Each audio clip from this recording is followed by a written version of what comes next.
There it goes. There it We goes. live. There it That goes. would have actually been a What's good good, intro, I'm not gonna YouTube? lie. What's good, YouTube? My name is Noah with Studio Sports. I am joined by my co-host, No Luck Reaper, Kuro, and Mr. Pulio himself. We are live right now, talking sports, bringing sports knowledge to people who may not know what it is. So if y'all could push this out to people who are also interested in sports on YouTube, that would be absolutely wonderful. What's going on, though? Y'all introduce yourselves. Tell them what y'all will be talking about tonight. Yo, Yo, what's it's going on? It's Kuro. the Don Dada. Young Pulio in the building. Basketball connoisseur. That's all I got. My name's Reaper. No luck needed. No luck needed, baby. No You luck gotta needed. keep that in from last week. I Yeah, know. you got to. So You I got thought to. about it. You gotta keep that in. But Got to no. keep that in. Well, what me and Reaper gonna go about this week, we're gonna go about some UFC. We're gonna switch it up with y'all. All right, what's good with y'all? We're gonna be talking some UFC. We'll be covering the last past week fight card, and then this one coming up. Last week we had Edwards versus Brady, and I'm gonna hand it off to my boy Reaper to start it off. Yeah, from the previous week we have the main card. So first off we have the first round sub by Alexia Dayanara. I forgot how to say that again, my bad. Dayanara, yes. Appreciate it, my boy. She kinda had her way with Molly. They were trading somewhat on the feet, as Molly does. She's a boxer. That's what she is. Heavy hands. But once they got to the ground, she just ran away with it at that point. Dayanara, she's Brazilian. Them Brazilians, they know how to ground and pound, man. Over there. She was also a good grappler, of course. Just look at her Contender Series fight. But overall, she made it easy work of Molly. And Molly actually retired after the fight. It was a good speech she had, and yeah. Yo, yeah, Patty the Batty, he cried afterwards. It was sad. He I'm did. not gonna lie, but That's I friends. guess Molly just doesn't feel the love for the game anymore, and she kind of did get ragdolled a little bit. It was kind of crazy. Yeah. But Dayanara just had it on the ground. All right, next we got Gunnar Nelson versus Kevin Holland. Now everybody thought Kevin Holland was just gonna lose. They thought he was going to go in there and get grappled to death. However, Kevin Holland does have good jiu-jitsu and grappling, but the fight did not turn out like that at all. He showed the UFC why they shouldn't cut him. Now, nobody said he was on the cutting block, but I just feel like he was, just because he's lost a couple fights in the past. I don't know what his exact record is in the past, but realistically, his mentality Yeah. just fighting. He's just always like, he has a thing in his head to where if I don't become champion, it's because I never wanted to become champion. It's like he's just there fighting for a paycheck. That's really it. It's just his attitude. It just makes it seem like he doesn't want to win. He's just there for just to beat people up, get beat up, get a check. However, he proved us wrong. Round one, Kevin was outstriking him on the feet. That's a fight. He was even outstriking him on the feet. And later of that first round, Gunnar Nelson had a shot a takedown. It didn't go well. They sprawled on the ground. Kevin Holland, like I said, he has really good jiu-jitsu skills. Got out of it, and then one of the most impressive things happened throughout the fight. Gunnar Nelson picked him up while he was holding him to his arm with just one arm. He just was sitting there holding him in middle on the cage, just holding him on his arm. Now, the best thing that happened throughout this fight, because Kevin Holland won, of course, by unanimous decision. He hit him with that 45-70. I get some of y'all don't know what that means, but Kevin Holland is known for his 45-70. Now, I'm just going to ask this real quick. Lotus, do you know what a 45-70 is? I do not. I'm unfamiliar with this sport, but I'm learning though. Apparently, it's a gun, and he got it. It's like a type of gun or something like that. It's like a legal Oh, lever action. I know what that is. I know what that is. I'm sorry. I thought this was something related to the actual fight itself. It's related to the fighter because he got into a beef with Rampage Jackson and threatened to hit him with a 45-70. So that's what the UFC community, the meme communities that going around. Yeah. They would call him. He got hit with a 45-70. Basically, he got hit with a really hard right hand and got dropped. Or he hit him with a really hard right hand and dropped Gunnar Nelson in the first round.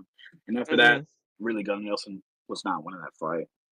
Well, come to conclusion, Kevin Holland just kind of outclassed in the rest of the fight, which led to his unanimous decision. Yeah, I mean, I feel like, watching Kevin Holland throughout the years, he's It is he's impressive. I'm not not gonna lie. on. He's good. I mean, he's average. You know, he can. He always has those points where he could possibly be good, like greater. But every He time just he doesn't fights apply someone himself. good, he He can't loses. Yeah. stand up with him. He gets his ass Yeah. whooped. I mean, You saw what happened to Chimaev. He just got yeah, instantly taken down. But I don't feel like this is his fault because he did go for a hand tap. At the beginning of the round when they go for the touch gloves, and Hamza didn't respect that, so yeah. instantly got taken down. But now the co-main event, we have Jan Blachowicz and Carlos Oberg. I'm not gonna lie, I was disappointed because I feel like Jan won the fight. However, Carlos Oberg gets the win. I just feel like Jan was overall doing more. His strikes were doing more. A lot of leg kicks in the fight. A lot of checked legs. Like I said, I just feel like Jan won. He was just doing more. A lot of more significant strikes. It was definitely a very technical fight overall. Oberg's shots weren't really doing much besides the cut Jan got on his eye, but overall, Oberg gets it done and squeaks by with the win. All right. Last, we have the co-main event. Not the co-main event. Main event from the last week's fight. We have Sean Brady versus Leon Edwards. Where in this fight, Sean really bullied Leon. Now, when Leon fought Kamaru Usman, everybody thought that was bullying to a point, but no, this was a perfect masterclass. Even because Leon's the better striker, Brady outstruck him. And also, he had 11 minutes and 10 seconds of overall control time, and even had 4 minutes and 57 seconds of control time in one round. Mind you, Lotus, I know you don't watch UFC like that. There's 5 minutes in a round. So for 3 seconds, they were standing up. And for the rest of the 4 minutes and 57 seconds, Sean Brady had this man on the ground, begging for life. Now, it was a good fight at times. They were That little chuckle, trading bruh. back and forth on the pre, because it was a good fight. It was wild to see because everybody thought Leon was going to win. Everybody thought he was just going to chin him. But that's what I was trying to explain to you earlier. Is some things just don't go the way because styles do make fights, and Sean Brady's style was just proving better. Mm-hmm. It was Brady kept taking advantages of the openings that he was given. Leon, I can't even say Leon was giving him really any openings. It's just when you start bullying Leon in certain facets of the fight, it looks like he doesn't know what to do anymore. It's like Mm-hmm. me and Reaper were talking about it. It's like he kind of quits. He fought Colby Covington, right? Colby Covington even came out and said when he broke his foot in that fight, Leon took the pressure off. Like he did not know what to do with his broken foot. He kind of just coasted his way to a victory. Instead of putting the pressure on, noticing that your opponent can't really stand and trying to like attack that foot, kick it, stomp it, do whatever you can because it's legal. He didn't do it. Mm-hmm. It's like he gives up during some of these fights, especially with Bilal. That man had Leon in the corner looking lost words. Even the Kamaru Usman fight before he got the headshot dead kick, he was looking lost. But it's just weird watching Leon fight because eventually you think he finds his spots. Like he'll try to get his spot, start up with some momentum. He just never does. It just never gets that way. He just loses that confidence in himself. He just I don't even know how to explain it. It just looks like he gives up on himself. I don't know where he even goes from here. It's like you begin to question yourself. How did he become champ? This is not taking anything away from Sean Brady saying like, oh, just Leon had an off night show. No, Sean Brady definitely outclassed him, had a master class, the best performance of his life on him. So Yeah, you got fight night, that's what, actually. Fight of the yeah. night. You got fight night bonus and fight of the night, yeah. So it's crazy. So, but I think most likely what will happen is they'll feed him to Carlos Prates. Leon, and Leon's gonna lose again. Then he just goes into the void and just either becomes a guy that just drops down the rankings mad fast, or I don't know. But Sean Brady will probably get the winner between JDM and Bilal, and overall Sean Brady gets the victory by fourth round. So 11 minutes of control time is crazy. That's Moving crazy. on, it is. And this weekend's fight, we have UFC Fight Night Mexico. Before we get into the main card, note that altitude will play a major factor, very important role in these fights because the air is different there. So running here or running regularly where you are is going to be running different. It's like running in Denver type beat, to where the altitude is different. They're in Mm-hmm. Mexico, so they have a higher chance of gassing throughout the later rounds. I think the last fight, maybe 5 rounds. I'm not sure, but even in the third rounds, you're getting hit. You're trying to defend takedowns. You're trying to do all this. That adds up. And if you're not used to training it, some of these fighters are, which will play like we started explaining it. Some of these fighters are training the altitude. Some of these fighters aren't. They have a better chance of winning if they have been training, because they're, the lungs are already expanded. They're used to it. So go ahead and start us off, Reaper. Yeah. So Raul Rosales Jr. He's fighting Vince Morales. Raul is a minus 500 favorite. So, I mean, the kid's been doing something. He looks He's up and great, coming. up and coming. It looks, everything about his fighting technique. It just looks nice. Everybody loves him. Crowd loves him. You know. Not like I said, I think Raul will win. However, Vince is no pushover. He's a tough dude. Tough dude. Over his last fight at the Sphere, Raul won, but it wasn't impressive or anything. It was actually pretty close. They both are a threat to each other, but I give it to Raul just because of his versatile jiu-jitsu and grappling. Raul was Rosas Jr. by decision or knockout. I want to see a knockout. Yeah, I can see that too, but I'm not sure. I didn't watch his very early fights in the Contender Series or wherever he came from. Yeah. I think if he does get like a win by like besides a decision, it'd probably be a submission, because of jiu-jitsu. True. Not to say he can't knock him out, because Vince is old. He could just get knocked out. But yeah, it'll be a good fight. Yeah. But if Yeah. Roberts just loses, he's going to drop out the rankings. His star power is just going to be immediately obliterated. And That's how it is with the young ones. If they don't win these fights against these older guys, these veterans, then they don't have a chance. They come up, they shoot back down. That's just kind of how it is. Yep.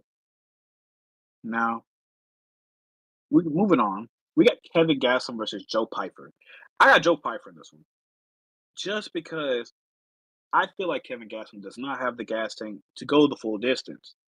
This will be a scrap for sure. If Kevin is hard to take out, and he also hits hard, but the predictions, especially in the UFC, Pyfer could just get chinned. Overall, I think Joe Pyfer has a better chance of winning by sub. He's a better athlete. He trains harder.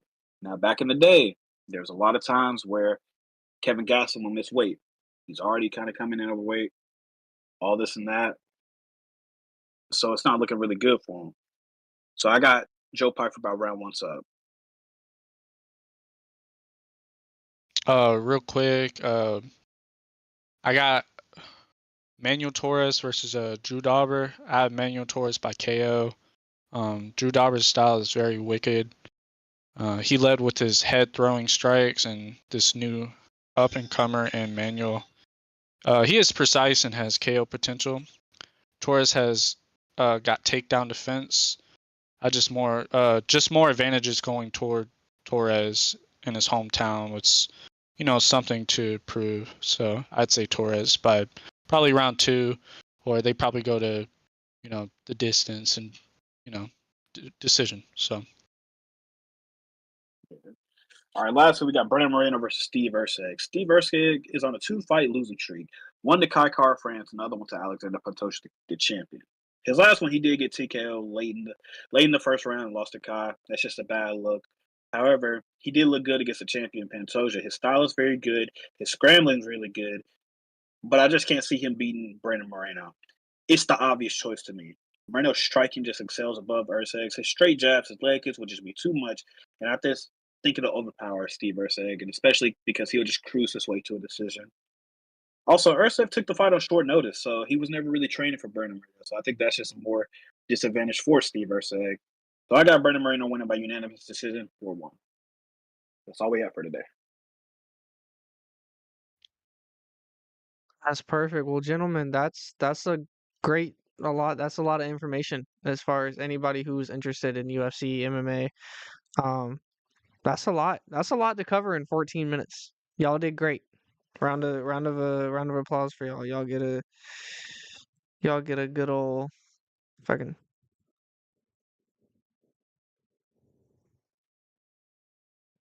I don't even know what that came through for y'all.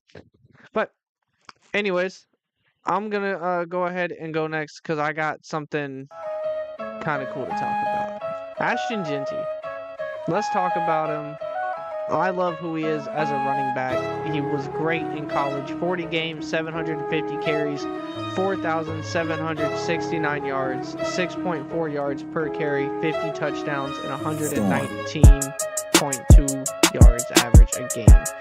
Now, obviously, there's a lot of running back needy teams out there. Going from number 10 all the way down to number 1. It starts with the Kansas City Chiefs. Now, they re-signed Clyde Edwards-Helaire behind Isaiah Pacheco, but adding a running back like Ashton Genty, who is able to catch the ball in the backfield and just be explosive when it comes to catching the ball out of the backfield, because he's just got that explosive speed to him that everybody loves to see, right? Now, if they don't re-sign Jerick McKinnon, then picking him up is the obvious choice if he even falls down that far. Now, coming in at number 9, we've got the New Orleans Saints, right? You know, a team that's got Alvin Kamara, you know, Jamal Williams struggled in 2023. Kendre Miller battled injuries, leaving room for another addition. So, if he does fall to the Saints, I'm not 100% sure where their draft stock is at. But if he does fall to the Saints, then that would be something interesting. You know, you're getting taught by one of the best running backs in the league, right? So, moving on to number 8, the Jets. Now, the Jets is tough too, because you sit here and you look at it, well, they don't have an offensive line. They don't have the wide receivers to help complement him or help block for him or whatever the case might be. But you got to think of Breece Hall is pretty good, but they have absolutely no backups when it comes to the Jets backfield. I mean, how many other running back names do you really hear from the Jets other than Breece Hall? So, I think the Jets should heavily consider him, especially him and Breece Hall would pair well together, with Breece Hall being a quick, speedy back and Genty just having the absolute physicality that we're seeing in these clips right now. I mean, it's unmatched. You can't really pair it better than that if he goes to the Jets. I think it's a perfect pair with the Jets. But moving on to number 7, Kyren Williams. Yes, he's there. He is strong, just like Genty. You know, the Rams, you know, could probably target him as a third down back and as early as round 3. But Genty, you know, they need a pass catching running back. Every great offense has a strong running back that just absolutely pushes through the line, and a running back that can get out there in open space and make a play, you know, and catch the ball down the field, you know, middle of the field, wherever they need to be. And I think that's what they can pair with this. Teams would be frightened if he goes to the Rams with Kyren Williams back there and Ashton Genty. 2 power backs, 2 backs that are absolutely they just have the best field vision. The absolute best field vision. I would be terrified if I saw Williams and Genty in the backfield together. Now, on to number 6, the Buffalo Bills. James Cook is an absolute monster back there. He had a great season in 2023. But they need somebody to replace Latavius Murray. And a running back like Genty could be a mid to late round target for them. Now, number 5 kind of would just be like repeating history. I feel like number 5 is the New York Giants, right? Running back of the future for them, Saquon Barkley gone. Devin Singletary leads a weak depth chart with the Giants. But the future, running back for them, who's young, who's he's in great condition. Ashton Genty might be the one for them, right? Because they tried it with Saquon, didn't really work. But I think Ashton Genty is just different than Saquon. He might not be entirely as shifty as Saquon Barkley is, but he's got the strength and the speed to make up for not having all that shiftiness. So, number 4 with the Broncos, is Javonte Williams, right? Hasn't looked the same since his injury. Samaj Pirine is in a contract year, and it's not really anything too exciting, right?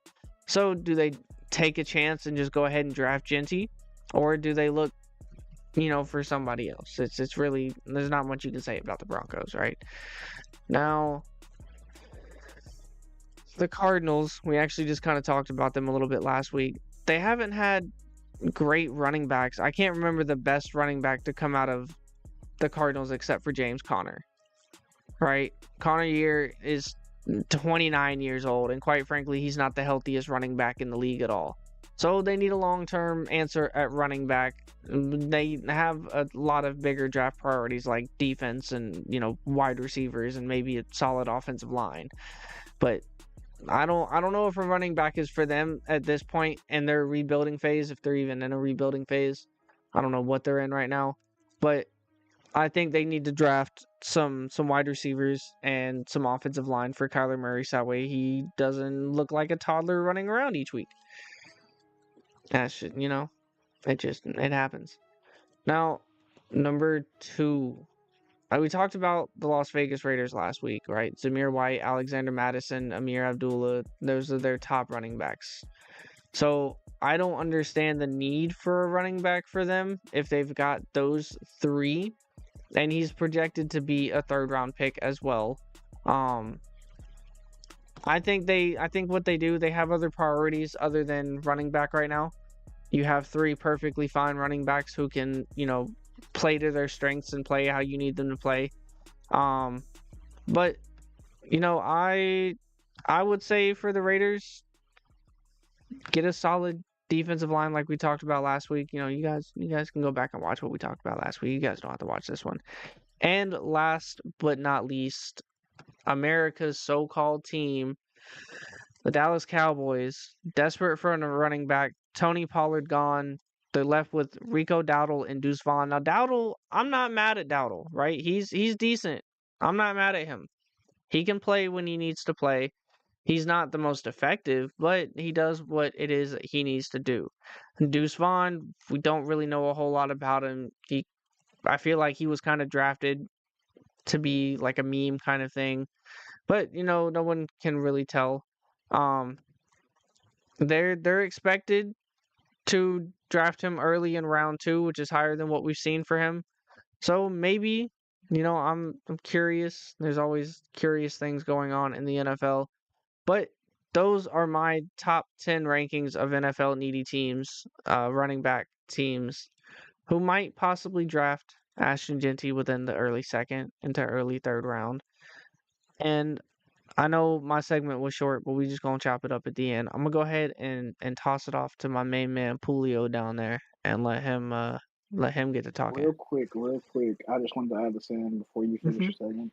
You remember last we talked when you was talking about the Raiders, how we could possibly trade our 6th round For for K9, yeah. or we could trade K9 for a 6th round from the Raiders. That possibility is actually closer than we think because they are speculated we could draft him or pick him up, Ashton Genty. I doubt it though because we already got good rapport with the guys we got. Ashton Genty is good.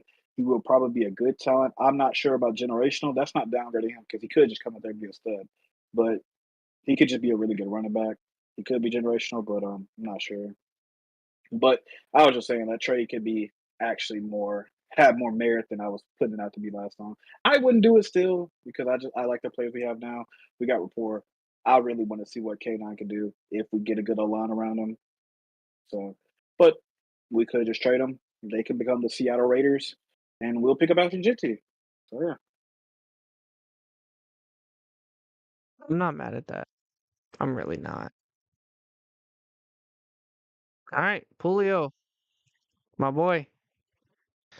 You got the floor. What's We've going been waiting for you. on? The silence has become Um, unsilenced. I am here. But we're going to be transitioning into some basketball. NBA news. We got some injuries. We got some conference rankings. We got some off court. So let's talk about some off court real quick. I don't know if y'all are aware or have seen, but Stephen A. Smith, LeBron James, got into a not a scuffle or anything or a verbal altercation, but kind of LeBron went up to him, kind of let it be known, like, keep my son's name out of your mouth. Stop talking about my son in a It negative ain't sweet light. over here. For me personally, I get both sides, right? You got LeBron kind of living any fatherhood dream, I would imagine, where you have your son playing on the same team as you. And you got Stephen A. Smith, the reporter. Obviously we got to juice up views. We got to make things sound spicy, boost up ratings. Personally, I think it's kind of a lose-lose situation because, again, you do have LeBron being the father. He wants to protect the household. He wants to make sure his son is taken care of. But you also do have the fact that his son is an NBA player. His son is now an official NBA player, so that Son means is he is mid. up for critique, regardless of the qualifications of the media. He is in front of everybody. And I feel like for the most part, it's been pretty justifiable, right? He's a second round pick, 50 something. There's been no other hype around a 50 something pick, period.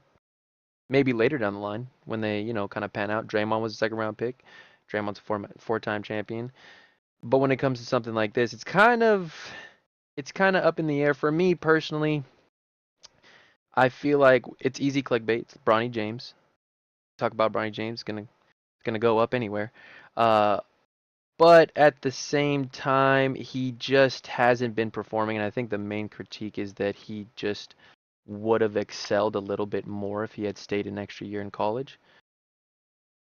I don't really see the downside to that, especially if you're LeBron James Jr., you're LeBron James' son. You're always going to be in the light. You're always going to be somebody that somebody's looking for. So just bringing that up. If anybody has any thoughts on that, please share. I just think it was kind of interesting how kind of both of these worlds colliding kind of doesn't really make sense, even though both sides are understood. If I may not, not though, I oh, may go not ahead, know go a ahead, whole please. lot about basketball, but I personally don't see Bronny James being on that team. Eh, eh, Like when LeBron retires, I think Bronny's traded off that team instantly.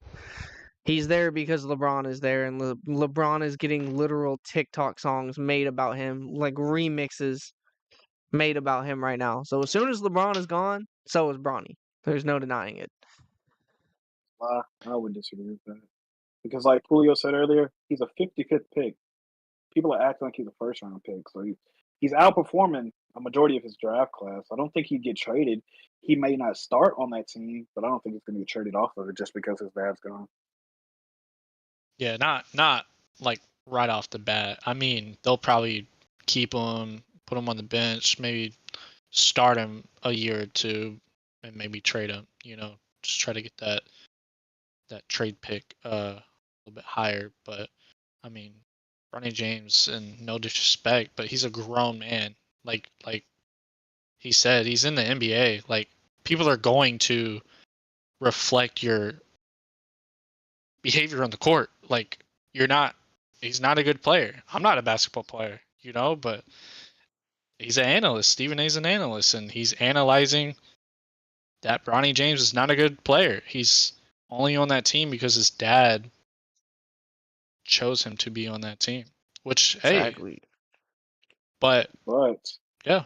but if I could refute your argument, Mm-hmm. literally all Stephen A. Smith does is just talk about Barney Drain. Like even Julio said it. That's how he gets his Yeah, clicks. yeah. And on top of that, he's just really trying to rage bait at this point. So I don't know if y'all saw what he said earlier. He literally Yeah, I did. he said if he would have swung on me or if he would have touched me or something like that, I would have immediately swung. Stephen A. Smith. Well, it's crazy because he's talking all this stuff now that LeBron's not in his face. I'm no LeBron Glazer at all. I really don't care about the situation, but it is crazy how he's talking so much now that he's off the media, off, not in LeBron's not in his face, and he's in his own little media room talking about that. It's just weird. Mhm. Like, why? And he's the only one bringing it up. LeBron hasn't said nothing. Nobody's saying nothing. He's bringing it up constantly. Like, he's trying to stay in the light and keep it going so he can get the view farm. It's weird. Yeah, at first he That's was how I like, see "Yeah, it. we don't need to discuss it. Like, there's nothing need to discuss." And just out of nowhere, he was like, "Yeah, this is what he said."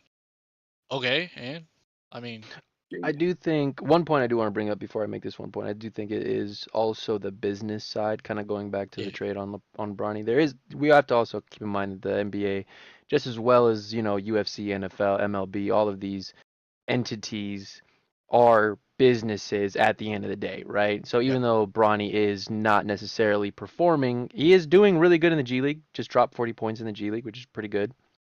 Um, he is selling jerseys, right? He is putting people in seats, which even from a from a performance standpoint, yeah, he may not be performing, but from a business standpoint, as of right now, because that can dry up at any point. But as of right now, he is putting people in seats, yeah, regardless of it being LA or not. I guarantee you, if he goes to a low market team, we're talking like, Washington, we're talking Hornets. He's also putting people in those seats. So I think if he does end up getting traded ultimately, I think he is still going to have the business value. I think right now it's just yeah, him progressing, right? Yeah, And yeah. I think the ultimate thing that I think this kind of boils down to, which I was thinking about a couple days ago, I think that it just comes down to the fact that, yeah, it's nepotism. Yeah, we get that. Understand. I mean, if I was LeBron and I had the power to put my son in the NBA, I'm gonna do it, right? So I'm not necessarily hating on that. I think it's just more so what people aren't touching upon is that the fact that because he's a nepo baby, he has these resources that the next kid doesn't have, and he's not panning out. That's what I think it kind of boils down to, is the fact that, you're LeBron James's son. You have every trainer. You can have every facility. You can have whatever you can think of to make you a better player. And yeah, I'm not gonna put past the fact that he did have the heart attack, and that obviously is gonna stop progress. But still, it kind of comes down to the fact that like you have every single tool in your arsenal available, and it's still just not really clicking. But again, he is a 20-year-old, 19-year-old, 20-year-old kid in the NBA playing with grown men. So at the same time, I think just giving him room to breathe. I just want to bring up that topic was pretty interesting.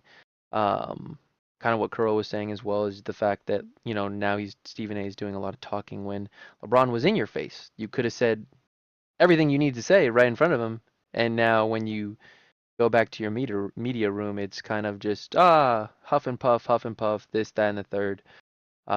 So I think that off court topic is a little interesting. But if anybody else has any closing remarks on that, I'll be moving on to the next subject, kind of more on the court topics. Lovely. So we have Lovely. standings right now in the NBA. We have the Western Conference. We have the Thunder in the lead right now, about 14 games ahead of the Rockets. Rockets being the second seed in the West, Nuggets being the third, Lakers fourth, Grizzlies fifth, Clippers sixth, Warriors seventh, and the Timberwolves eight.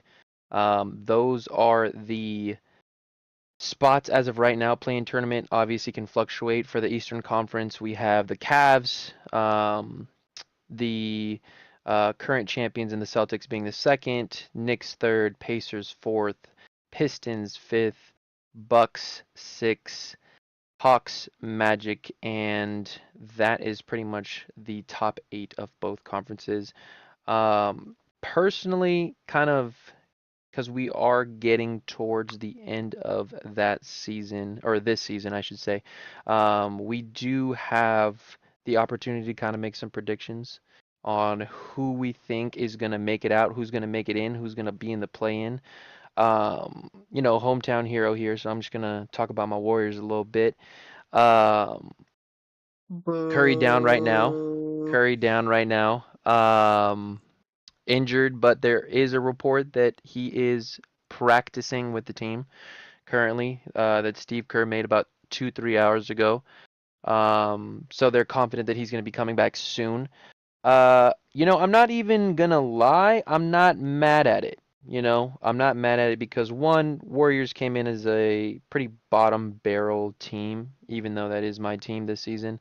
Um, Jimmy has kind of revitalized the team in a sense where, I mean, record with him since he got traded is about like what, 13, 14, and 2, 3 losses.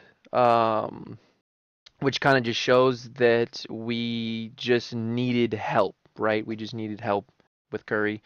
But the main reason I'm not mad at Curry going down right now is because it does give Jimmy an opportunity to kind of take the team and almost lead it in a sense, right? We know Curry is ultimately the leader, right? But if Curry's not on the floor, who are we looking at? Yeah, Draymond's vocal. Yeah, Draymond's the anchor. Draymond's going to be playmaking. But who are we looking at to lead the offense? And I feel like Jimmy Butler is going to be able to step into this role for however many games it is, but it's just going to give him a little bit more confidence going down into the playoff stretch. Moving away from the Warriors, kind of looking at least my predictions. Anybody else can chime in afterwards. I think that the Thunder definitely are in contention. Young team. Everybody wants to talk about how young they are, and then when it gets to playoff time, they may not pan out. There's a couple factors there. Jaden Williams has to perform. Definitely. If, Shea's having an off game, who's going to pick up the offensive load? They just got Chet back. Don't expect too much from him, especially returning this close to playoffs, but definitely worthy of keeping an eye out for the Thunder. Rockets, I have no faith in. I'm not gonna lie. At least in the West, Rockets just You just one can't of ever those have faith regular in the Rockets season. after they lost James Harden. I mean that and the fact that like I feel like Very they young are team. collective good, but I feel like they kind of struggle to really form an identity. Game on the line, who's going to take that shot? It could really be anybody. Nuggets are the Nuggets. Jokic is what it is. The Lakers, though, I'm 50-50. I'm 50-50. They've been performing as of late. Everybody else, I'm not paying attention for at all. Biggest letdown of the season in the West for me definitely has been the Suns. Definitely need to figure out something this off season. Just to quickly summarize the East, I'm stoked about the Cavs. I think that the fact that what they're doing this season is um, great. It's exceptional. It's nobody would have been like, yeah, the Cavs are going to be the number one in the East. No. So I'm actually kind of rooting for them. They have a really, really solid team over there. Donovan Mitchell, Darius Garland, Evan Mobley, all really kind of shining in their own way, with, of course, Donovan taking the load. Current champions, Boston Celtics, doing what they do, second in the East. Uh, Also, big, big contenders. They won it last year. No reason for them not to at least compete, especially being in the second seed this year. I'm also looking out for them. Everybody else in the East, it's a toss up, right? For me, at least, it's a toss up. Bucks have been underperforming. Dame is out with a blood clot in his calf. Pistons have exceeded expectations. That's crazy, especially their season last season when they were the worst team in NBA history. Um, Pacers, I'm not really looking out for the Pacers. The Knicks, it's like I feel like um just talking about strictly championship basketball and going into playoffs, before I start rambling more, I think Cavs, Celtics in the East can make big pushes. My underdog pick for the East is the Pistons. I really want them to go out there and ball out, especially with this season they've been having. West, I'm gonna say, a little bias. I'm gonna say Lakers. I mean, not the Lakers. The Warriors are gonna go ahead and do what they got to do, regardless if it's dropping down to play-in. We're gonna make play-in. We're gonna get into the playoffs, and the rest is gonna be history. We have that experience. Other than the bias, I think that the Thunder can go far. I think the Thunder can win it. The Nuggets are gonna go far. They have that experience. Lakers, just because they have LeBron and Luka, I can't knock Luka. Other than that, in the West, I don't really have anything. If any of y'all have any predictions, anything you want to share about that, please let me know. I think the Thunder. I mean, they are a young team. Everybody keeps saying they're young, but they were last year in the Western Finals, if I'm not mistaken. Yep. They almost won that game. Like, they almost beat Dallas out. Dallas had a pretty decent team last year. Of course, they had Luka, Kyrie. You know what I'm saying? Like, Yep. they had a stacked team, and I mean, I think Thunder's kept the West this year. I think they got it. And I think Hartenstein. to that point, you as a young team, you kind of have to go through that. You kind of Yeah. have to go through that high expectation, like, yeah, we're balling out. A good team. Let me point that out. A good young team, because you can be a young team and be trash, but you kind of have to take that L, and especially at the point where they were knocking at the door. They were literally right there. That loss, I think, kind of set them in the right direction, but also kind of matured them. Like, yeah, we're a young team. Yeah, we understand, what's at stake, but you don't really understand it until you get there. So the fact that they lost that, I did like that for them, because now they can come into this playoff run and reflect on that pain. Whereas last season they didn't have that. Last season they were kind of just like, yeah, let's go out here, let's let's do it. We were number one this year. We're gonna go far. Compared to now, where they're number one again, and they felt that pain.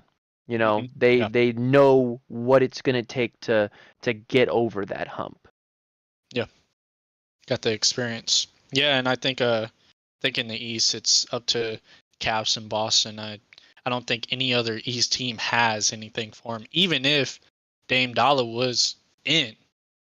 Even if he wasn't, I don't think the Bucks have lived up to their possible potential. No They just way. don't play No way. right. It doesn't look Yeah. right. They've been I messed think, up since they got Doc. They have a lot yeah. of internal problems that they need to work Mhm. out before they can even think about a championship. Yeah, so I think it's up to Boston, Cavs, and for the East, and then OKC for the West. And like everyone's saying, I don't know who else. I don't. It's just kind of a toss up. Maybe Nuggets. I don't know. Yeah, it is up there. Especially when it comes to, like, that's why for me I'm kind of just looking at, like, experience. Nuggets have done it, right? Warriors have done it. Um, Thunder got close. Lakers have done it, even though, it was the bubble, whatever. It's still LeBron James. It's still Luka Magic. Um, yeah, I'm honestly excited for this postseason. Honestly, Lakers in 5. but Lakers in 5. Soul said it right. other than that, that's kind of my wrap up for kind of the NBA kind of going into the postseason. Unless anybody wants to add anything, that's kind of the gist of how I feel, how I think this season's gonna play out. Um, if I were to really drag anything, I just would talk about disappointments. Suns, something needs to happen. Something needs to happen this offseason. I know they were shopping for Kevin Durant, but something definitely needs to happen this offseason. Bradley Beal's protected, so it's not going to be Book. It's not going to be Book. So it definitely looks like Kevin Durant is going to be shifting teams this offseason. Kind of interesting, kind of excited to see where he's going to go, but Shouldn't have left OKC. yeah, honestly, um, but you know, it is what it is. I Hmm. don't really know where he could go. I don't either. It's Washington, that's where really he's from, or Texas maybe. I don't. Like it's kind of a toss up there, at least for the Western Conference. That's my biggest disappointment. Eastern Conference biggest disappointment has been the Heat. I think Jimmy Butler, Pat Riley, and Jimmy Butler's situation kind of showed who was right in that sense. In more sense of Pat Riley is almost running a dictatorship. It feels like over there, and kind of stating the fact and letting it be known, like, yeah, we don't need Jimmy Butler. We're going to suspend him. He does anything wrong, we're going to suspend him again.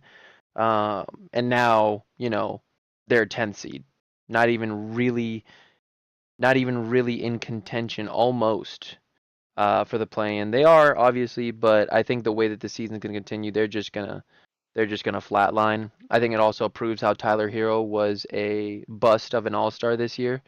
Regardless of his stats, he's just, not doing what an all-star should do. I'm not even going to speak on that, though, because I think Trae Young should have took his spot, shouldn't have been an all-star to begin with, and I think now that Jimmy isn't there to kind of mask that, it's showing a lot more. So yeah, that's my 2 cents on the league right now. One more thing before we go, Reaper, can you give us an update on men's college basketball real quick? What's going on with that? Because Yeah, I I just could do saw that real something. He quickie. said, "Yeah, Um, we saw something about Alabama." so yeah, Alabama, they broke a record. Let me pull it up real quick. They broke the NCAA tournament single game 3-pointer record. They destroyed BYU 113-88. I mean, they were going back and forth for a little bit in the first, but man, they just downright kept hitting them threes. BYU had no chance. And that's pretty much it with that game. And then the Florida Gators just beat the Terrapins, Maryland, 87-71. Alex Condon got hurt. He got X-ray and then came back in the game. So hopefully, he gets a little bit better because that's my team, baby. So, but that's Arkansas and Texas Tech should be playing here in a little bit, and then Duke and Arizona should be playing at 10:03. So, see how it goes, man. That's pretty much it for me. Well, I love it. I appreciate it. I appreciate you guys. I really do appreciate you guys tuning in, giving us your time to do this. Well, for everybody who joined or still here, if anybody even is here, I appreciate you guys for tuning in and listening to us ramble on about sports for the last 47 minutes. We'll be back per usual next week on Thursday, 9 p.m. EST live here. So we'll see you guys next week and catch y'all later.